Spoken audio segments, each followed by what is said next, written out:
Okay, thank you very, very much. Yeah, so I would like to start by thanking you, Betsy, Kirsten, and Susie, for inviting me to share some practice with you all this evening. So Kirsten, if you can move on to the next slide, please. Thank you. So my name is William Quirk, and I'm a teaching fellow at the Strathclyde Institute of Education. I'm the teaching fellow for geography education and education for sustainable development, and my job sees me working across our courses and modules at both undergraduate and postgraduate level. So while one part of my job sees me supporting our geography student teachers, conducting placement visits and things like that, I'm also busy with delivering lectures and seminars relating to LfS and its core components to our student teachers across the board. My research and knowledge exchange activity is also closely linked to my teaching. I'm interested in the areas of geography education, learning for sustainability, practitioner inquiry, and how those three areas often overlap in different ways. But I'm delighted to be online with you all tonight to share some of the ways that LfS is integrated into our initial teacher education programs. Of course, I'm also very keen to hear about what you all get up to in your own settings or to answer any questions you might have. So if you'd like to get in touch at any point, my email address is here on this slide, so please do. Okay, so next slide, please, Kirsten. Thank you. So the picture on the right hand side of this slide is one that I took myself, and it shows the Lord Hope building, which is the building where the Institute of the Institute of Education is based. We're very much connected to the rest of the university, so both physically in our city centre campus by being very close to the things like the library and Strathclyde Sport, but also philosophically too. So sustainability isn't just a hot topic in the Institute of Education, it is also something that is the focus across the university. So for example, in our strategic plan for 2030, there is a target set for all programs across the university to have learning outcomes related to education for sustainable development by 2027. So this means that it doesn't matter whether you're a student scientist, a student engineer, or a student teacher, everyone will have the opportunity to engage with education for sustainable development during their time in university. When I was preparing for this and reflecting on this initiative, in many ways, I felt that it reflected the whole school approach that is advocated for in schools. So just like schools in the university, we have lots of groups working at university level promoting sustainability. So for example, we have the Centre for Sustainable Development, we have Sustainable Strathclyde, and then we also have a group called the Strathclyde Climate Action Network, which is a team of staff that deliver climate education workshops for staff and students. Okay, next slide, please. Thank you. But you can see here that there are also a lot of initiatives and groups in the Institute of Education too. I could try to list them all right now, but I run the risk of leaving someone out and offending people. So I do have colleagues that are interested in things like children's rights, inclusive practice, anti-racist education, social inequalities, and all of this work is linked to learning for sustainability in a number of ways. But on this slide, I've taken the opportunity to list some of the examples that I'm personally involved with. So starting off, this academic year saw the establishment of the Institute of Education Sustainable Development Group. So we're a group of colleagues that work in the Institute from across disciplines, so primary education, science education, languages education, and so on. And we work together to support our colleagues with recognising where pedagogies and capacities relating to education for sustainable development reside in our teaching.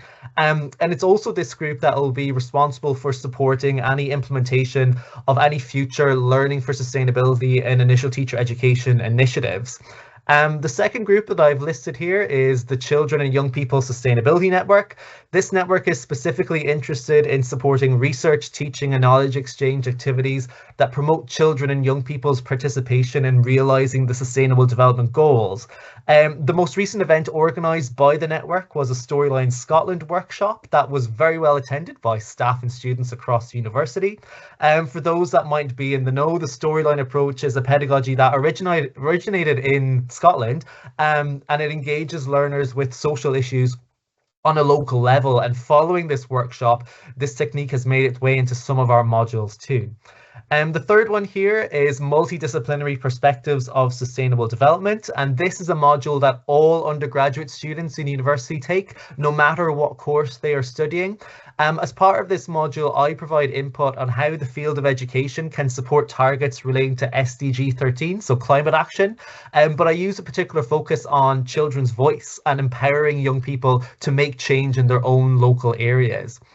The final point here, which is the Fulbright Global Challenges Teaching Award, refers to a project that me and my colleagues, Dr. David Roxburgh and Dr. Ian Moore, are working on with colleagues in Brandeis University in Massachusetts. So we're working together to create a virtual exchange that will see our education students engaging with issues caused by the climate crisis through international collaboration virtually with students in America. So these examples, of course, there are only 4 of them. There's only 4 small examples of what is going on in the Institute currently. But I hope that you can see from this that LFS is something that we are highly engaged with and something that we care a lot about. So I suppose it's no surprise that this has filtered down into our initial teacher education programs as well.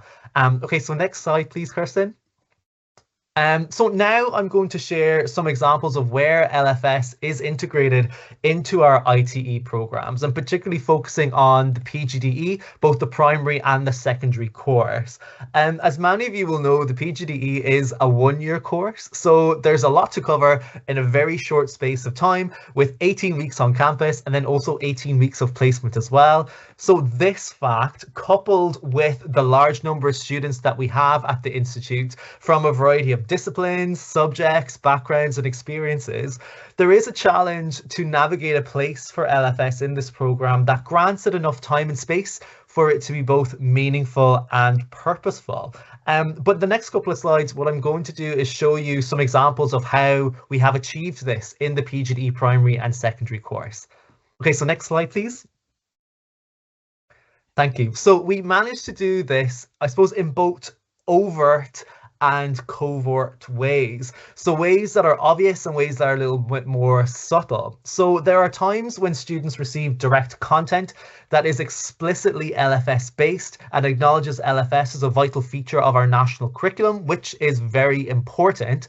But also there are times in the course where LFS themes are used to explore other content such as citizenship, children's rights, and skills development, which I suppose, fully exemplifies its role as a cross-cutting theme in education in Scotland. So opportunities for students to engage with LFS are present in all of our core modules, so examples of which are listed here, which are reflected in ITE courses across the country. But we as a team are aware of how these modules relate to things like particular sustainable development goals, which UNESCO Sustainable Development competencies, such as systems thinking or critical thinking, are developed through our modules. We know which pedagogical approaches relating to aspects of LFS we use and how, and so on. So in the next slides, I will share 3 examples of how LFS is integrated into this program in this way, but I'll be doing it by framing them through challenges that we encountered that needed to be overcome in each sense. Okay, so next slide, please. Thank you. So all PGD primary and secondary students receive a lecture on LFS that's delivered by me, and they participate in an LFS seminar that is delivered by their subject or their group tutor. So as LFS is embedded into the standards for provisional registration, as Susie said, it's vital for students to know what it is and what it can look like in their own professional practice. But doing so for hundreds of students poses a very unique challenge. And the challenge is here on the screen. How can you create a lecture and seminar content that is both disciplinary, but also transdisciplinary? So in my own professional opinion, LFS looks different in different settings. It looks different in early years, it looks different in primary, it looks different in secondary, and it should be allowed to do so. Teachers should be given the autonomy to adapt LFS to suit their own particular settings. But also I'm very mindful that it looks different in rural schools than it does in urban schools. And it looks different to history teachers as it does to PE teachers, for an example. However, although there's all these differences in practice, LFS should always have the same core principles when it's delivered in an education setting. And it's these core principles that led me to design the provision in this way. So through my lecture input, I ensure that all students leave with an understanding of the three pillars of economic, social, and environmental sustainability and how they interact with each other. Students get an understanding of the origins of LFS and its current place in the curriculum for excellence. They know what ESD is, what global citizenship is, and what outdoor learning is. And they also know what their responsibilities as teachers are in this area. So following the lecture, this foundational knowledge is then explored through a subject-specific or a year group lens in their seminars, where students engage with activities where they maybe identify LFS in their own subject area by looking at the E's and O's and benchmarks perhaps, or they look at how their subject develops specific skills and competencies that can contribute to addressing sustainability goals. So by doing this, every Strathclyde PGD student, whether they're primary or secondary, receives LFS input from both a sustainability specialist and also a subject or a sector specialist too. So there's this dual approach going on here. So this is a very overt example where students are engaging with LFS directly, but it's been very effective and it's also been very well received by students and staff. And it's often resulted in students integrating elements of LFS in their next placement experience following the seminars and the lectures. Okay, so next slide, please. So this second example is a little bit more specific and it draws from my own work with my geography students in our curriculum and pedagogy seminars. And this example relates particularly to decolonizing the curriculum and anti-racist education. I'm mindful that teachers, no matter the subject or age group that they teach, we all play a role in introducing learners to the wider world. And so in our lessons, we frequently share representations of other people, other cultures, identities. So all these are shared in our classrooms through things like case studies, novels, video clips, articles, artifacts, and also through the resources that we create ourselves through clip art and things like that we choose to use in worksheets or whatever that might be. So we obviously aim to facilitate an appreciation for the wider world by doing this, but without careful consideration, we could also easily facilitate an othering of other people and places in our classrooms. So I'm always keen to address the challenge that is stated here. How can I, as someone that works in initial teacher education, support students in acknowledging their positionality and how this influences their teaching about other people and places, but also things like current events or past events too? So my students engage in an exercise that questions how we create case studies of natural disasters such as volcanic eruptions and tsunamis and tropical storms and things like that. So I use the example of the Indian Ocean earthquake and tsunami that occurred in 2004, and I guide students through a framework where we explore and question the language that we use, the imagery that we draw upon, the news report clips that maybe use in these case studies, maybe the documentaries that we show, and also the impacts that we look at. So things like economic impacts, social impacts, environmental impacts. So all these different things that we use in order to gain an understanding of how we represent this event and this part of the world to the young people in our lessons. So by doing this, I suppose it's an example of engaging with LFS in a covert, a subtle way. So while LFS themes are not explicitly mentioned, students easily identify in their reflections that this relates to global citizenship, and they're also able to link it to the standard for provisional registration, in particular the area of being a teacher in Scotland. Of course, this is just one example of an activity like this in one subject area, and I know that my colleagues in other subject areas do similar things that are subject specific with their students too. Okay, so next slide, please. Thank you. So the two examples that I've shared so far have looked at how LFS has been represented in the learning and teaching that takes place in ITE. But I believe that for LFS and its attributes to be fully embedded in our program, it should not only engage, or students should not only engage with it through taught content, but also students should have the opportunity to be assessed through LfS as well. This, of course, already occurs during placement visits when students are required to evidence how they've incorporated LfS into their professional practice, but it also occurs on their campus modules too. So one example of this in our course is when students take their core module on practitioner inquiry. So in this module, students develop their inquiring stance and gain an understanding of inquiry as a process. But as part of the assessment, in order to show their understanding of the inquiry process, students have the opportunity to explore outdoor learning, global citizenship, and/or education for sustainable development as an area of professional learning and inquiry, if they wish, amongst the other options that are available. So by doing this, it allows students the chance to learn more about something that maybe they encountered while on placement, or perhaps prepare for something that they would like to engage with the next time that they're on placement, but see LfS themes and the components of LfS as a feature of their professional learning now, but also as they go further into their teaching career. Similar opportunities exist in other modules, so as such, LfS is something that students have opportunities to engage with throughout the course, both through their taught component, but also through their assessments, I suppose on their own terms in this sense, and in their own way too. Okay, so next slide, please. Thank you. Of course, students also have opportunities to engage with LfS during their 16 weeks of placement. One obvious way that occurs could be through their teaching. So in their teaching, they could do simple things like include the UNESCO ESD learning outcomes and their lesson plans and kind of connect those to the E's and O's and benchmarks. They could use individual or group SDGs as a theme for interdisciplinary learning. They could link skills developed through their lessons with sustainable development competencies. They could also draw upon pedagogical approaches that support LfS, such as cooperative learning and experiential learning. They could even, take learning outside. There's lots of options that are available to them in their own teaching and learning. But of course, if they wanted to focus on a particular area of sustainability, there are opportunities for them to do that too. So for example, they could explore aspects of social sustainability by learning about the partnerships that the school has with community partners. They could get involved with family learning opportunities.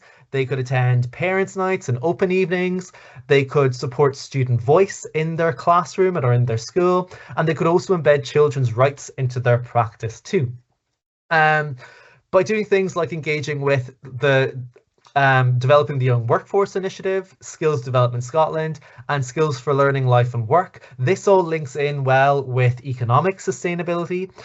Likewise, extracurricular activities support engagement with environmental sustainability. So the main one that you could think of is things like eco schools, but also there are lots of extracurriculars that relate to LfS, such as fair trade schools, rights respecting schools, STEM leaders, YPI, etc. So there's lots of things that students can get involved in while on placement to engage with LfS. So next slide, please. Thank you. Of course, in ITE, we work in partnership with our schools, and this is something that we value greatly. So there are also opportunities for teachers to support students in engaging with LfS while on placement.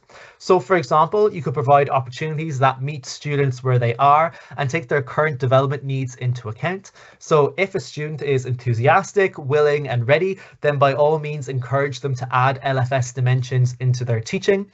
But it's also important to know when something might be a step too far at a particular stage. So for example, outdoor learning is a good example for this. So successful outdoor learning requires thorough planning and good classroom management skills that might not yet be fully developed during a first or even early into a second placement.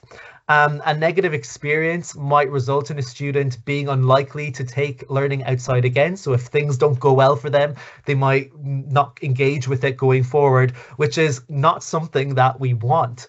However, once you know that they are ready for it, you can fully support them in planning fantastic outdoor learning experiences that are meaningful for them and their own professional learning, but also meaningful for the learners too. Also, another support lies in aiding students' understanding of the learner's environment. So if a student is familiar with the socioeconomic context of your school catchment, the prior knowledge that the learners might hold, and also if they get to know local landmarks and important places, because often students are on placement in areas that they're not too familiar with. They might be able to engage with place-based approaches in the classroom and be more likely to draw upon local examples or raise local issues in their teaching. Then the last one I have here, so enthusiasm, of course, is contagious, and it's good to encourage students to try new things in order to add to their teacher toolkit. But even, the most enthusiastic teachers can be deterred by things like risk assessments, shortages in funds, or even the thought of engaging with politics with a little p in the classroom that's often linked with sustainability topics. So your help in navigating these topics with our students are invaluable. Okay, so next slide, please. Thank you. So this is my last slide, and hopefully I've been successful in giving you a whistle-stop tour of some of our activities in the Institute of Education. Of course, we do more than ITE that might be of interest to you. So for example, my master's module on learning for sustainability supports students in setting up sustainability initiatives in their own settings, and it's also been recognized as best practice by the Higher Education Academy. So in the span of 5 years, this module alone has introduced a minimum of 5,000 young people to LfS experiences in their own schools. So that is a fantastic little module that I really enjoy running. CLPL is also available should you or your colleagues be interested in either LfS or ESD. But there's also a lot of interesting things going on in our undergraduate programs that deserve some recognition. So the faculty module, Learning for Sustainability Theory and Practice, that I lead, this engages undergraduate students studying education, but also things like English, history, psychology, social work, law, so any other subject in the Faculty of Humanity and Social Sciences. It engages them with LfS, but through a place-based and a community focus. There's also a lot of interesting vertically integrated projects taking place at undergraduate level, and those are led by my colleague Robert Collins. So as I said before, LfS is something that we value deeply, and it has been a pleasure to have the chance to share some of this with you this evening. So feel free to get in contact if you have any questions or you'd like to find out more. My email address is here on this slide. Okay, so thank you very much. Thank you, Will. I think you said towards the end, enthusiasm is contagious, and your enthusiasm really came through for learning for sustainability. So can I thank you so much?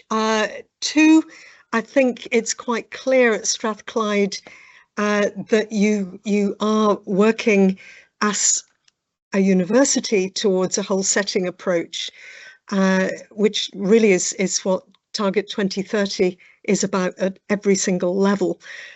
So fantastic to have heard from you at that whole university level, and then whole department school level, and then at the level of your subject, and that it's actually coming right across all of those, which I think is very inspiring. There is a question in the chat from Julie Cunningham. Is CLPL available for non-teachers that work with schools, delivering activity for pupils?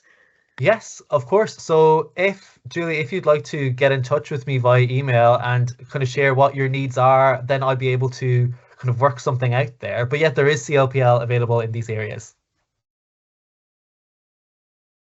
And Mrs. Harker saying, is there assessment of learning for sustainability and ITE? Is it assessed as part of the overall program? So as in, are the students assessed in LfS? Yes. So yes. They are and they aren't. So when they are out on placement, when we go out and do our placement visits, we are looking to see the extent to which they meet the standard for provisional registration. And of course, at the end of the course, they have to fully meet the standard for provisional registration. So they need to be able to show that they've embedded LfS into their practice by doing so. So we can see it in their teaching, we can see it with how they've engaged with, the wider life of the school. But also, for example, in some of their modules, if they choose to focus on LfS, as kind of a topic for an assignment, then they can. So whether they choose it in their on-campus modules or not, they are still expected to show it while on placement. So it will be assessed in some way, yes. And it might be worth adding to that that GTC Scotland accredits all the courses and programmes for ITE. And because LfS is something that does run through all the standards, LfS is part of that. So every institution, all the universities that work on teacher education in Scotland are required actually to in some way put that into their practice. And interestingly, universities have been working together quite recently on a shared framework which will help the development of this. It's going to be published at the end of the year by the Scottish Councils of Deans of Education from universities. And I know, Will, you've been part of that, as have we. So that's something that folk might be interested in. And Mrs. Harkness again is saying, should it be in lesson planning explicitly? Good question. Yes, that is a good question. So it definitely can be. I suppose it depends on what the lesson is. I personally don't believe in shoehorning things into places where they're not really most effective. I think you're better off, you know, if you're integrating LfS into your practice, to do it in a meaningful and purposeful way. So if, for example, you are planning your lessons, you will be using, you know, the E's and O's and the benchmarks for whatever level you're looking on. But what a lot of people also draw upon are the learning objectives for the SDGs that UNESCO have produced. And you're able to align some of those learning objectives with some of the E's and O's. So you're probably already integrating LfS into your practice already. So by looking at that document, it's a way to just, like, I suppose it takes the hassle out of it. It takes the work out of it. You can just integrate some of those learning objectives there.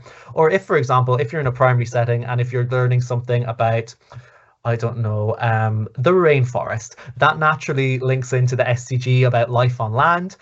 So you can link it into the SDGs in a kind of a broad sense if you wanted to too. So you definitely can link it into your planning, but it's best to do it in the most meaningful way you can.